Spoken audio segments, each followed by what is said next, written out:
ಕರ್ನಾಟಕದಿಂದ ನಾವು ದೇಶಕ್ಕೊಂದು ಕೆಟ್ಟ ಸಂದೇಶವನ್ನು ಕಳಿಸ್ತಾ ಇದ್ದೇವೆ. ಬಹಳ ಬೇಸರದ ಸಂಗತಿ ಇದು.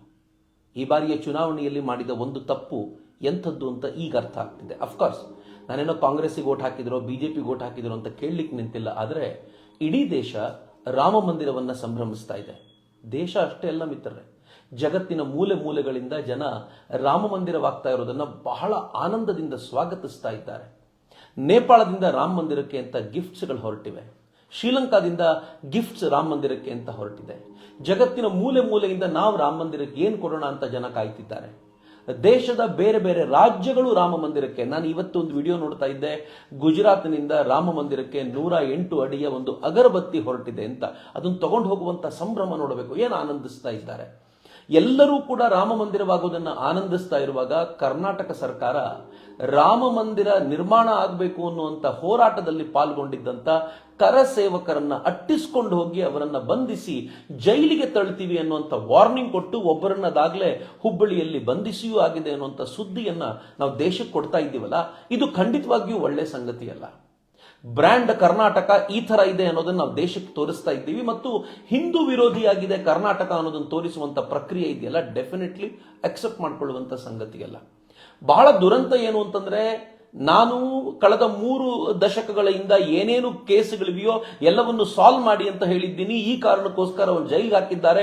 ಇದಕ್ಕೂ ಕರಸೇವೆಗೂ ಸಂಬಂಧ ಇಲ್ಲ ಅಂತ ಗೃಹ ಸಚಿವರು ಹೇಳ್ತಾರೆ. ಆದರೆ ಇದೇ ಗೃಹ ಸಚಿವರು ಕೆಲವು ದಿನಗಳ ಹಿಂದೆ ಡಿಜೆ ಹಳ್ಳಿ ಮತ್ತು ಕೆಜೆ ಹಳ್ಳಿ ಪ್ರಕರಣದಲ್ಲಿ ಬಂಧಿತರಾಗಿರುವಂತವ್ರನ್ನ ಅಮಾಯಕರು ಅಂತ ಕರೆದು ಅವ್ರಿಗೊಂದು ಬಿ ರಿಪೋರ್ಟ್ ಹಾಕಿ ಬಿಡ್ತೀರಾ ಅಂತ ಕೇಳಿದ್ದನ್ನ ನಾವೆಲ್ಲರೂ ಓದಿದ್ದೀವಿ, ಪತ್ರಿಕೆಗಳಲ್ಲಿ ಓದಿದ್ದೀವಿ, ಟಿವಿಗಳಲ್ಲಿ ನೋಡಿದ್ದೀವಿ ಕೂಡ. ಅನೇಕ ಪ್ರಕರಣಗಳು, ಯಾವ ಪ್ರಕರಣಗಳಲ್ಲಿ ಸಮಾಜವನ್ನ ಕೆಟ್ಟ ಹಂತಕ್ಕೆ ತಳ್ಳಬಲ್ಲಂತ ಪ್ರಕರಣಗಳಲ್ಲಿ ಇದ್ದವರೆಲ್ಲ ತಿರುಗಾಡ್ಕೊಂಡಿರ್ಬೇಕಾದ್ರೆ ರಾಮ ಮಂದಿರದ ನಿರ್ಮಾಣಕ್ಕೆ ಅಂತ ಹೋರಾಟ ಮಾಡಿದ ಕರಸೇವಕರನ್ನ ಜೈಲಿಗೆ ತಳ್ಳುವಂತ ಈ ಪ್ರಕ್ರಿಯೆಯಲ್ಲಿ ನಿರತರಾಗಿರೋದು ಬಹಳ ದುರಂತಕಾರಿ ಸಂಗತಿ. ಮಿತ್ರ, ಗೊತ್ತಿರಲಿ, ಕರಸೇವಕರು ಇವತ್ತೇನ್ ರಾಮ ಮಂದಿರ ನಿರ್ಮಾಣ ಆಗ್ತಿದೆಯಲ್ಲ, ಅಫ್ಕೋರ್ಸ್ ಅದಕ್ಕೆ ನರೇಂದ್ರ ಮೋದಿ ಅವರ ಕಾರಣ, ಅದಕ್ಕೆ ಯೋಗಿ ಆದಿತ್ಯನಾಥ್ ಅವರು ಕಾರಣ ಅನ್ನೋದನ್ನ ನಾನು ಅಲ್ಲ ಅಂತ ಹೇಳಲ್ಲ. ಆದ್ರೆ ಅದಕ್ಕಿಂತ ಮುಂಚೆ ಇದಕ್ಕೋಸ್ಕರ ರಥಯಾತ್ರೆ ಮಾಡಿದಂತ ಅಡ್ವಾಣಿಜಿ ಅವರಿದ್ದಾರೆ, ಮುರಳಿ ಮನೋಹರ್ ಜೋಶಿ ಅವರಿದ್ದಾರೆ. ಅಷ್ಟೇ ಅಲ್ಲ, ಇವರಿಗೆ ಬೆಂಗಾವಲಾಗಿ, ಇವರಿಗೆ ಹಿಂದೆ ಬಲವಾಗಿ ನಿಂತ್ಕೊಂಡು ಶ್ರೀರಾಮ್ ಜಯರಾಮ್ ಘೋಷಣೆಯನ್ನ ಕೂಗ್ತಾ ಹೊರಟಂತ ಕರಸೇವಕರನ್ನ ಮರಿಲಿಕ್ಕೆ ಸಾಧ್ಯ ಇದೆಯೇನು? ಊರೂರುಗಳಲ್ಲಿ, ಹಳ್ಳಿಗಳಲ್ಲಿ ಇವತ್ತು ಅಕ್ಷತೆ ಹಂಚ್ತಾ ಇದ್ದೀವಲ್ಲ, ಅದೇ ಸಂದರ್ಭದಲ್ಲಿ ಕಳೆದ ಕೆಲವು ವರ್ಷಗಳ ಹಿಂದೆ ಹಳ್ಳಿಗಳಲ್ಲಿ ಇಟ್ಟಿಗೆಯ ಪೂಜೆ ಮಾಡಿ ಅದನ್ನ ಅಯೋಧ್ಯೆಗೆ ಕಳಿಸುವಂತ ಪ್ರಕ್ರಿಯೆ ಆರಂಭವಾಗಿತ್ತು. ಲಕ್ಷಾಂತರ ಇಟ್ಟಿಗೆಗಳು ಅಯೋಧ್ಯೆಯಲ್ಲಿ ಸಂಗ್ರಹಗೊಂಡಿದ್ವು.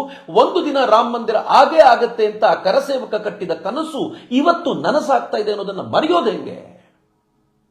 ಕರಸೇವಕರು ಸುಮ್ಮನೆ ಇಟ್ಟಿಗೆ ಪೂಜೆ ಮಾಡಿ ಕೊಟ್ಟಿದ್ದಲ್ಲ. ಕರಸೇವಕರು ನಾವು ಆ ರಾಮ ಮಂದಿರ ಎಲ್ಲಿ ರಾಮಲಲ್ಲ ಇದ್ದಾನೋ ಆ ರಾಮಲಲ್ಲ ಇರೋ ಜಾಗದಲ್ಲೇ ರಾಮ ಮಂದಿರವನ್ನು ಕಟ್ತೀವಿ, ರಾಮ ಹುಟ್ಟಿದ ಜಾಗದಲ್ಲೇ ರಾಮ ಮಂದಿರವನ್ನು ಕಟ್ತೀವಿ ಅಂತ ಆ ಕನಸನ್ನ ತಮ್ಮ ಹೃದಯದಲ್ಲಿ ಪೋಷಿಸಿಕೊಂಡ್ರು. ಆ ಕನಸನ್ನ ನನಸು ಮಾಡ್ಲಿಕ್ಕೋಸ್ಕರ ಅಯೋಧ್ಯೆವರೆಗೂ ಹೋದ್ರು. ಅಯೋಧ್ಯೆಗೆ ಹೋದಾಗ ಅವತ್ತಿನ ಮುಲಾಯಂ ಸಿಂಗ್ ಯಾದವ್ ಸರ್ಕಾರ ಯಾವ ಕರಸೇವಕನು ಒಳಗೆ ಬರ್ಲಿಕ್ಕಾಗದೆ ಇರೋ ತರ ನಾನು ನೋಡ್ಕೊಳ್ತೀನಿ, ಒಂದು ಸೊಳ್ಳೆ, ಒಂದು ನೊಣ ಕೂಡ ಉತ್ತರ ಪ್ರದೇಶ ಅಯೋಧ್ಯೆ ಒಳಗೆ ಬರಲಿಕ್ಕೆ ಸಾಧ್ಯ ಇಲ್ಲದಂತೆ ನಾನು ಮಾಡ್ತೀನಿ ಅಂತ ಹೇಳಿದ್ದ ಅಂಥದ್ರಲ್ಲಿ ಕಷ್ಟ ನಷ್ಟಗಳನ್ನು ಅನುಭವಿಸಿ ಅಯೋಧ್ಯೆಗಿಂತ ಮುಂಚೆ ಸಿಗುವಂತ ಎಲ್ಲ ರೈಲ್ವೆ ಸ್ಟೇಷನ್ಗಳಲ್ಲಿ ಇಳುಕೊಂಡು ಅಲ್ಲಿಂದ ತದ್ದು ಮುಚ್ಚಿಕೊಂಡು ಹೋಗಿ ಕರಸೇವೆ ಮಾಡುವಂತ ದಿನ ಅಲ್ಲಿ ಹಾಜರಿದ್ದು ಕೊನೆಗೂ ಅಲ್ಲೊಂದು ಧ್ವಜವನ್ನು ಹಾರಿಸಿದ್ದು ಇದೇ ಕರಸೇವಕರು. ಅವತ್ತು ಮುಲಾಯಂ ಸಿಂಗ್ ಸರ್ಕಾರ ಅವ್ರ ಮೇಲೆ ಗೋಲಿಬಾರ್ ಮಾಡಿ ಅನೇಕರ ಸಾವಿಗೆ ಕಾರಣವಾಗಿತ್ತಲ್ಲ, ಮರಲಿಕ್ಕೆ ಸಾಧ್ಯ ಇದೆಯೇನೋ ಮಿತ್ರರೇ? ಆದರೆ ಉತ್ತರ ಪ್ರದೇಶ ಬಿಡಲಿಲ್ಲ. ಅದಾದ ನಂತರ ಕಲ್ಯಾಣ್ ಸಿಂಗ್ರ ಸರ್ಕಾರವನ್ನು ತಗೊಂಡು ಬಂತು. ಅದಾದ ಕೆಲವೇ ತಿಂಗಳುಗಳಲ್ಲಿ ಅಥವಾ ಮರು ವರ್ಷವೇ ಅಲ್ಲಿಗೆ ನುಗ್ಗಿದಂತ ಕರಸೇವಕರು ಯಾವ ಕಟ್ಟಡವನ್ನ, ಮಂದಿರವನ್ನು ಉರುಳಿಸಿ ಕಟ್ಟಲಾಗಿತ್ತೋ ಆ ಕಟ್ಟಡವನ್ನು ಕೆಡವು ಹಾಕಿದ್ರು. ಮುಲಾಯಂ ಸಿಂಗ್ರ ನಂತರ ಬಂದಂತ ಕಲ್ಯಾಣ್ ಸಿಂಗ್ರು, ನಾನು ಬೇಕಿದ್ರೆ ನನ್ನ ಸರ್ಕಾರವನ್ನ ತ್ಯಾಗ ಮಾಡ್ತೀನಿ, ಈ ಸರ್ಕಾರ ನನಗೆ ಬೇಕಾಗಿಲ್ಲ, ಆದರೆ ಕರಸೇವಕರ ಮೇಲೆ ಗೋಲಿಬಾರ್ ಮಾಡೋದಿಲ್ಲ ಅಂತ ಹೇಳಿದ್ದನ್ನ ಮರಿಲಿಕ್ಕುಂಟೇನು?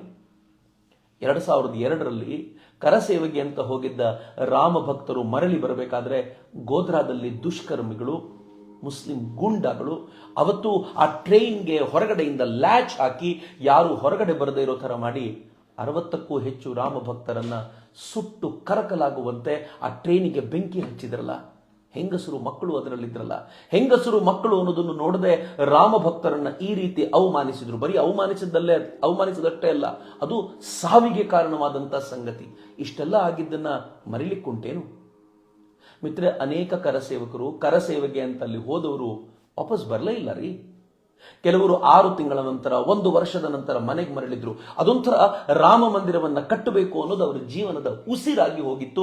ಆದರೆ ಇವತ್ತು ಕರ್ನಾಟಕ ಸರ್ಕಾರ ಈ ಹೋರಾಟದಲ್ಲಿ ಭಾಗಿಯಾದವರನ್ನ, ಇವತ್ತೇನ್ ರಾಮ ಮಂದಿರ ಆಗ್ತಾ ಇದೆ ಅಂತ ಇಡೀ ಜಗತ್ತು ಸಂಭ್ರಮಿಸ್ತಾ ಇದೆಯಲ್ಲ, ಅದಕ್ಕೆ ಕಾರಣವಾದ ಆ ಕನ್ನಡದ ಹೋರಾಟಗಾರರನ್ನ ಜೈಲಿಗೆ ತಳ್ಳುವಂತ ಪ್ರಕ್ರಿಯೆ ಆರಂಭಿಸಿದೆಯಲ್ಲ, ಸಹಿಸ್ಕೊಳ್ಳಿಕ್ ಸಾಧ್ಯ ಇದೆಯೇನು? ಸಹಿಸ್ಕೊಂಡ್ರೆ ನಮ್ಮನ್ನು ಮನುಷ್ಯರು ಅಂತಾರ? ಸಾಧ್ಯ ಇಲ್ಲ ಮಿತ್ರರೇ. ಇವತ್ತು ರಾಮ ಮಂದಿರದ ಸಂಭ್ರಮವನ್ನು ಆಚರಿಸುವಾಗ ಪ್ರತಿ ಬಾರಿ ಅಕ್ಷತೆಯನ್ನು ಸ್ವೀಕಾರ ಮಾಡಿ ವಾಹ್ ರಾಮ ಮಂದಿರ ಆಗ್ತಾ ಇದೆ ಅಂತ ಸಂಭ್ರಮ ಪಡುವಾಗ ಆ ಕರಸೇವಕರಿಗೊಂದು ನಮನ ಸಲ್ಲಿಸಲೇಬೇಕು. ನೀವು ಜೈಲಿಗೆ ತಳ್ತೀರಲ್ಲ, ನೀವು ಜೈಲಿಗೆ ತಳ್ಳಬೇಕಾದ್ರೆ ನಾವು ಈ ಕರಸೇವಕರನ್ನ ಕರೆದು ಸನ್ಮಾನ ಮಾಡ್ತೀವಿ ಅಂತ ಹಿಂದೂ ಸಮಾಜ ಹೇಳಬೇಕು. ಪ್ರತಿ ಬಾರಿ ಹಿಂದೂ ಸಮಾಜ ಸುಮ್ಮನಿದೆ ಅನ್ನೋ ಕಾರಣಕ್ಕೋಸ್ಕರವೇ ಇವ್ರು ಇಷ್ಟೆಲ್ಲ ಮೆರೆಯೋದು. ಯಾರನ್ನ ಖುಷಿ ಪಡಿಸ್ಲಿಕ್ಕೋಸ್ಕರ ಕರಸೇವಕರನ್ನ ಜೈಲಿಗೆ ತಳ್ತಾ ಇದ್ದಾರೆ ಅನ್ನುವಂತ ಪ್ರಶ್ನೆಯನ್ನ ನಾವು ಕೇಳಬೇಕಾಗುತ್ತಲ್ಲ, ಆ ಪ್ರಶ್ನೆಯನ್ನ ನಾವು ಕೇಳಬೇಕಾಗಿದೆ. ನಾವೇನು ವಿಧ್ವಂಸಕ ಕೃತ್ಯಗಳಲ್ಲಿ ತೊಡಗೋದಿಲ್ಲ. ನಾವೇನು ಬೀದಿಗೆ ಬಂದು ರೋಡ್ ಬ್ಲಾಕ್ ಮಾಡಿ ಕಲ್ಲು ಹೊಡೆಯೋದು ಮತ್ತೆ ಯಾರನ್ನು ಹಿಂಸಿಸುವಂತ ಕೆಲಸ ಮಾಡೋದಿಲ್ಲ. ಆದ್ರೆ ಒಂದೇ ಕೆಲಸ ಮಾಡಿ ಎಚ್ಚರಿಕೆಯನ್ನು ಕೊಡೋಣ. ನಮ್ಮ ಊರುಗಳಲ್ಲಿ ಎಲ್ಲೆಲ್ಲಿ ಕರಸೇವಕರಿದ್ದಾರೋ ಆ ಕರಸೇವಕರನ್ನ ಕರೆಸೋಣ. ಊರಿನವರೆಲ್ಲ ಸೇರೋಣ. ನೀವು ಅವತ್ತು ಕಟ್ಟಿದ ಕನಸು ಇವತ್ತು ನನಸಾಗ್ತಾ ಇದೆ ಅಂತ ಬಹಳ ಪ್ರೀತಿಯಿಂದ ಅವ್ರಿಗೊಂದು ಗೌರವ ಸಮರ್ಪಿಸೋಣ. ನಮ್ಮ ಊರಿಗೆ ಬಂದ ರಾಜಕಾರಣಿಗಳಿಗೆಲ್ಲ ಗೌರವ ಸಮರ್ಪಿಸಿದ್ದೀವಿ, ಶಾಲ್ ಹಾಕಿದ್ದೀವಿ, ಹಾರ ಹಾಕಿದ್ದೀವಿ. ಆದರೆ ನಮ್ಮ ಪರಂಪರೆಯನ್ನು ಉಳಿಸಿಕೊಟ್ಟ ಯಾವ ರಾಮನನ್ನ ನಾವು ಪೂಜಿಸ್ತೀವೋ, ಯಾವ ರಾಮ ಅನ್ನೋ ಹೆಸರಿಟ್ಕೊಂಡಿರೋ ಮುಖ್ಯಮಂತ್ರಿಯಾಗಿ ಕೂತಿದ್ದಾರೋ, ಯಾವ ರಾಮ ಅನ್ನೋನು ನಮ್ಮ ಜೀವನದ ಉಸಿರಾಗಿ ಹೋಗಿಬಿಟ್ಟಿದ್ದಾನೋ ಅಂತ ರಾಮ ಹುಟ್ಟಿದ ಜಾಗ ಆ ಅಯೋಧ್ಯೆಯಲ್ಲಿ ಮತ್ತೊಮ್ಮೆ ಮಂದಿರ ನಿರ್ಮಾಣಕ್ಕೆ ಕಾರಣವಾಗಿರುವ 500 ವರ್ಷಗಳ ನಂತರ ಒಂದು ಮಹಾ ಸಾಧನೆಗೆ ಕಾರಣವಾಗಿರುವಂತ ಅವರಿಗೆಲ್ಲರಿಗೂ ಗೌರವ ಸಮರ್ಪಿಸೋಣ. ನಮೋ ಬ್ರಿಗೇಡ್ ಅಂತೂ ಮುನ್ನುಗ್ಗಿದೆ. ನಾವು ಇವತ್ತು ಹುಬ್ಳಿಯಲ್ಲಾಗ್ತಿದೆ, ನಾಳೆ ಬಾಗಲಕೋಟೆ, ಹಾವೇರಿ, ಲಿಂಕ್ಸ್ಗೂರು, ರಾಯಚೂರಿನಲ್ಲಾಗುತ್ತೆ, ಮಾಲೂರು, ಬೆಂಗಳೂರು ಗ್ರಾಮಾಂತರದಲ್ಲಿ ಅದರಲ್ಲೂ ಕಾರ್ಯಕ್ರಮ ಆಗುತ್ತೆ, ಹೊಸಕೋಟೆಯಲ್ಲಿ ಮತ್ತು ಬೆಂಗಳೂರಿನಲ್ಲಿ ನಾಳೆ ಸಂಜೆ 5 ರಾಜಾಜಿನಗರದ ರಾಮ ಮಂದಿರದಲ್ಲಿ 25-30 ಕರಸೇವಕರನ್ನ ಕರ್ಕೊಂಡು ಬಂದು ಅತ್ಯಂತ ಗೌರವಯುತವಾಗಿ ನಾವು ಸನ್ಮಾನ ಮಾಡಲಿಕ್ಕಿದ್ದೀವಿ. ನೀವು ನಾಳೆ ಏನಾದರೂ ಫ್ರೀ ಇದ್ರೆ ದಯಮಾಡಿ ಜಾಯಿನ್ ಆಗಿ. ಇನ್ನೇನ್ ಮಾಡ್ಲಿಕ್ಕೆ ಸಾಧ್ಯ ಹೇಳಿ? ಬೆಂಗಳೂರಿನ ರಾಜಾಜಿನಗರದ ರಾಮ ಮಂದಿರದಲ್ಲಿ ಸಂಜೆ 5 ನಾಳೆ. ನಾಡಿದ್ದು ಧಾರವಾಡ, ಬೆಳಗಾವಿ, ಗದಗ, ಕಲಬುರಗಿ, ಬೀದರ್, ರಾಯಚೂರು, ಸಿಂದಗಿ, ಬಳ್ಳಾರಿ, ದಾವಣಗೆರೆ, ಶಿವಮೊಗ್ಗ, ದಕ್ಷಿಣ ಕನ್ನಡ, ಉತ್ತರ ಕನ್ನಡ, ಮಂಡ್ಯ, ಮೈಸೂರು, ಚಾಮರಾಜನಗರ, ಹಾಸನ, ಅಥಣಿ ಇಲ್ಲೆಲ್ಲವೂ ಕಾರ್ಯಕ್ರಮ ಆಗುತ್ತೆ. 5ನೇ ತಾರೀಕು ನಾನು ಶಿವಮೊಗ್ಗದಲ್ಲೇ ಇರ್ತೀನಿ. ಅಲ್ಲಿಯೂ ಕೂಡ ಕರಸೇವಕರನ್ನ ಕರೆದು ಗೌರವಿಸುವಂತ, ಅವ್ರಿಗೆ ನಾವಿನ್ನೇನು ಕೊಡ್ಲಿಕ್ಕೆ ಸಾಧ್ಯ ಇಲ್ಲ. ಆದರೆ ಸರ್ಕಾರವೇ ನಿಮ್ ವಿರುದ್ಧ ನಿಂತಿದ್ದಾಗ್ಲೂ ಕೂಡ ಇಡೀ ಹಿಂದೂ ಸಮಾಜ ನಿಮ್ ಬೆನ್ನಿಗೆ ನಿಂತಿದೆ ಅನ್ನೋದನ್ನ ಆ ಕರಸೇವಕರಿಗೆ ಹೇಳುವಂತ ಪ್ರಯತ್ನ ಮಾಡ್ತೀವಿ. ಯಾರಾದರೂ ಕರಸೇವಕರಿದ್ರೆ ನಾನು ಇನ್ಬಾಕ್ಸ್ ನಲ್ಲಿ ಅಥವಾ ಇಲ್ಲಿ ಕಮೆಂಟ್ ಬಾಕ್ಸ್ ನಲ್ಲಿ ಎಲ್ಲ ನಮ್ಮ ಕಾಂಟ್ಯಾಕ್ಟ್ ನಂಬರ್ಗಳನ್ನು ಕೊಡ್ತೀನಿ. ನೀವು ಕರಸೇವಕರಾಗಿ ಹೋಗಿದ್ರೆ ದಯಮಾಡಿ ಅವರಿಗೊಂದು ಕಾಲ್ ಮಾಡಿ ಹೇಳಿ. ಅವರು ನಿಮ್ಮನ್ನು ಗೌರವದಿಂದ ಕರೆಸಿ ಸನ್ಮಾನ ಮಾಡ್ತಾರೆ, ಎಲ್ಲರೆದುರಿಗೂ ಪ್ರೀತಿಯನ್ನು ತೋರಿಸ್ತಾರೆ. ಸರ್ಕಾರಕ್ಕೊಂದು ಸವಾಲನ್ನು ಎಸಿತಾರೆ, ಕರಸೇವಕರನ್ನ ಬಂಧಿಸ್ತೀನಿ ಅಂತ ಹೇಳ್ತೀರಲ್ಲ, ಎಷ್ಟು ಜನರನ್ನು ಬಂಧಿಸ್ತೀರಾ? ನೀವು ಅಥಣಿಯ ಕರಸೇವಕರನ್ನ ಬಂಧಿಸ್ತೀರಾ, ಹುಬ್ಬಳ್ಳಿಯ ಕರಸೇವಕರನ್ನ ಬಂಧಿಸ್ತೀರಾ, ಬೆಂಗಳೂರಿನ ಕರಸೇವಕರನ್ನ ಬಂಧಿಸ್ತೀರಾ? ನಾಡಿನ ಉದ್ದಗಲಕ್ಕೂ ಹರಡಿರುವಂತ ಸಾವಿರಾರು ಕರಸೇವಕರಿದ್ದಾರೆ. ಅಷ್ಟೇ ಅಲ್ಲ, ಆ ಕರಸೇವಕರ ಜೊತೆಗೆ ನನ್ನಂತ ಲಕ್ಷಾಂತರ ಮಂದಿ ನಿಂತಿದ್ದಾರಲ್ಲ, ಎಷ್ಟು ಜನರನ್ನ ಅಂತ ಬಂಧಿಸ್ತೀರಾ? ಎಷ್ಟು ದಿನಗಳ ಕಾಲ ಹಿಂದೂಗಳನ್ನ ತುಳಿದು ಅಧಿಕಾರ ನಡೆಸಬೇಕು ಅಂತ ನೀವು ನಿಶ್ಚಯಿಸ್ತೀರಾ ಅನ್ನೋದನ್ನ ನಾವು ಪ್ರಶ್ನಿಸ್ಲಿಕ್ಕಿದ್ದೀವಿ. ಆದರೆ ನಾವು ಪ್ರಶ್ನೆ ಕೇಳುವ ರೀತಿ ಅತ್ಯಂತ ಸೌಮ್ಯವಾದ್ದು. ನಾವು ಅವರಿಗೆ ಸನ್ಮಾನ ಮಾಡುವಂತ ಮೂಲಕ ಈ ಪ್ರಶ್ನೆಯನ್ನು ಕೇಳಲಿಕ್ಕಿದ್ದೀವಿ. ಹೀಗಾಗಿ ನಾನು ನಿಮ್ಮನ್ನು ಕೇಳೋದು, ನಿಮ್ಮ ಸಾಹಸಕ್ಕೆ ನಮ್ಮ ನಮನ ಅನ್ನುವಂಥ ಈ ಕಾರ್ಯಕ್ರಮಕ್ಕೆ, ಆ ಕರಸೇವಕರ ಸಾಹಸಕ್ಕೆ ನಮನ ಸಲ್ಲಿಸುವ ಈ ಕಾರ್ಯಕ್ರಮಕ್ಕೆ ನೀವೆಲ್ಲರೂ ಜೊತೆಯಾಗಬೇಕು ಅಂತ ನಾನು ಕಳಕಳಿಯಿಂದ ಪ್ರಾರ್ಥಿಸ್ಕೊಳ್ತೀನಿ. ನಾಳೆ ಬೆಂಗಳೂರಿನಲ್ಲಿ ಯಾರ್ಯಾರು ಇದ್ದೀರೋ, ಯಾರ್ಯಾರಿಗೆ ಬರ್ಲಿಕ್ಕೆ ಸಾಧ್ಯವಾಗುತ್ತೋ ದಯವಿಟ್ಟು ರಾಮ ಮಂದಿರಕ್ಕೆ ಸಂಜೆ 5 ಬಂದ್ಬಿಡಿ. ಆ ಕರಸೇವಕರ ಮಾತುಗಳನ್ನು ಕೇಳೋಣ. ಅವರ ದುಃಖದಲ್ಲಿ, ಅವರ ನೋವಿನಲ್ಲಿ, ಅಥವಾ ಇವತ್ತವರ ಸಂಭ್ರಮ, ಅವತ್ತಿನ ದುಃಖ, ಇವತ್ತಿನ ಸಂಭ್ರಮ ಎಲ್ಲದರಲ್ಲೂ ನಾವು ಒಂದಾಗೋಣ ಅಂತ ನಾನು ಅತ್ಯಂತ ಕಳಕಳಿಯಿಂದ ಪ್ರಾರ್ಥಿಸ್ತೀನಿ. ಅಷ್ಟೇ ಅಲ್ಲ ಮಿತ್ರರೇ, ಇದನ್ನು ನಾವು ಮಾತ್ರ ಮಾಡಬೇಕು ಅಂತಿಲ್ಲ. ನಮ್ಮ ಊರಿನಲ್ಲಿ ಯಾರು ಬೇಕಿದ್ರು ಮಾಡಿ.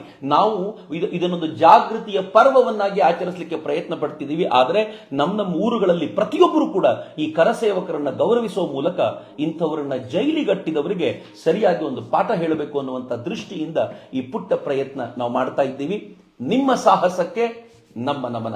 ಈ ಕಾರ್ಯಕ್ರಮದಲ್ಲಿ ನಾವೆಲ್ಲರೂ ಜೊತೆಯಾಗಬೇಕು ಅಂತ ಕಳಕಳಿಯಿಂದ ಕೇಳ್ಕೊಳ್ತೀನಿ. ಎಲ್ಲೆಲ್ಲಿ ಕಾರ್ಯಕ್ರಮ ನಡೆಯುತ್ತೋ ದಯಮಾಡಿ ಅವರಿಗೆ ಕಾಲ್ ಮಾಡಿ ನೀವು ಹೋಗಿ ಬನ್ನಿ. ಆ ಕರಸೇವಕರ ಅವರ ತೋಳುಗಳನ್ನು ಮುಟ್ಟಿ ನಿಮ್ಮ ಸಾಹಸ ಇವತ್ತು ಯಶಸ್ವಿಯಾಯಿತು ಅಂತ ಕೇಳ್ಕೊಳ್ಳುವಂತ ಪ್ರಯತ್ನ ಮಾಡೋಣ. ನಮೋ ಬ್ರಿಗೇಡ್ನ ಈ ಕಾರ್ಯಕ್ರಮಕ್ಕೆ ನಿಮ್ಮೆಲ್ಲರ ಸಹಕಾರ ಇರಲಿ ಅಂತ ಭಾವಿಸ್ತೀನಿ. ಮತ್ತೆ ಭೇಟಿಯಾಗೋಣ. ವಂದೇ ಮಾತರಂ. ಜೈ ಹಿಂದ್, ಜೈ ಶ್ರೀರಾಮ್.